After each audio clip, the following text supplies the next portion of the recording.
Hey guys, it's Karin. Welcome back to Little Art Talks. Now, clothing can tell us a lot about a person, where they're from, how old they are, what kind of style they have. So for today's 5 Artists in 5 Minutes, let's talk about artworks that have to deal with clothing. Atsuko Tanaka was a Japanese avant-garde artist. Electric Dress was a costume made up of electrical wires and lit up colored light bulbs, which Tanaka wore to exhibitions. She was inspired by a pharmaceutical advertisement illuminated by neon lights. Wearing the dress, only her face and hands were visible.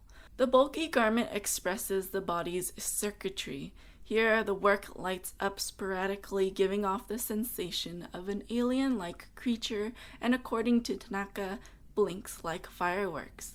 According to the Gutai artists, Tanaka's work symbolized post-war Japan's rapid transformation and urbanization.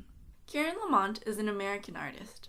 During the past decade, Lamonte had created a series of life-sized cast glass dresses. Her work largely deals with the central themes of beauty and loss, exploring the fragility of the human condition through a satirical lens. Reclining dress impression with drapery has roots in the feminist arts of the 1960s and 70s and its critique of fashion, though the focus on gender in this work is almost playful. The frilly straps and a firm hip, which exaggerates the femininity of a woman, is noticeably absent.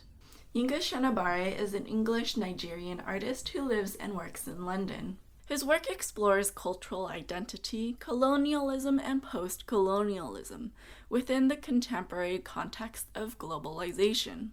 He recreated famous paintings with headless dummies with quote-unquote Africanized clothing.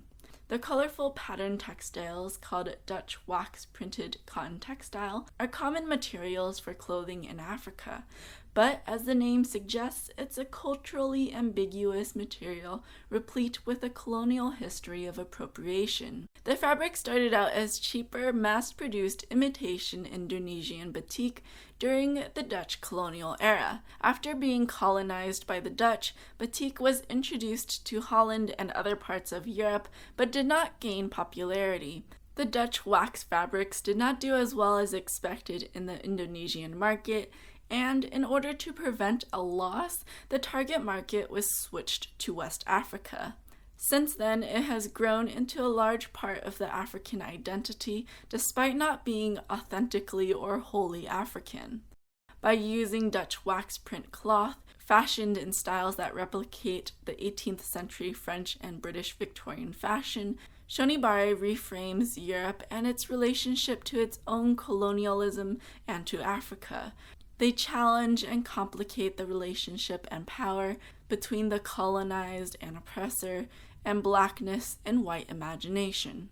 Anne Hamilton is a visual artist known for her large-scale multimedia installations. Indigo Blue, one of Hamilton's best-known works, was a site-specific installation inspired by Charleston, South Carolina's history of indigo production. Indigo, both a plant and a dye, is inextricably bound to the South plantation economy. In homage to labor, the work comments and recalls the process of manual work.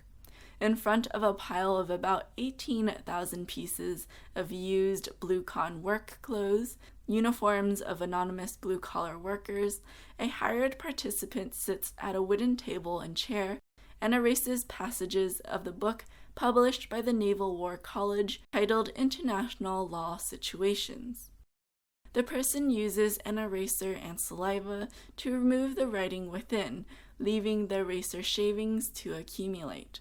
This action of erasing the past served as another memory of labor, and the names embroidered on the shirts echoes the histories of the laborers living in the city. David Hammons is an American artist. Much of his work reflects on his commitment to the civil rights and Black Power movements, and they often appropriate and undermine objects, activities, and stereotypes with heightened racial and cultural baggage. In the hood is a hood cut from a dark green hoodie, mounted on the wall like a hunting trophy. The shape is held with wires, so it appears to be worn by an invisible head.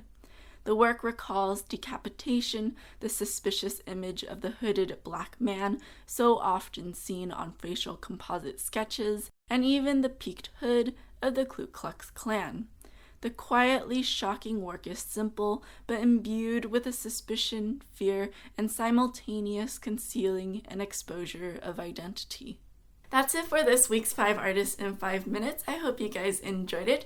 As always, these are not the top 5 or the only 5, so be sure to leave your favorite artist in a comment down below. If you haven't already, please like and subscribe. It really helps this channel out.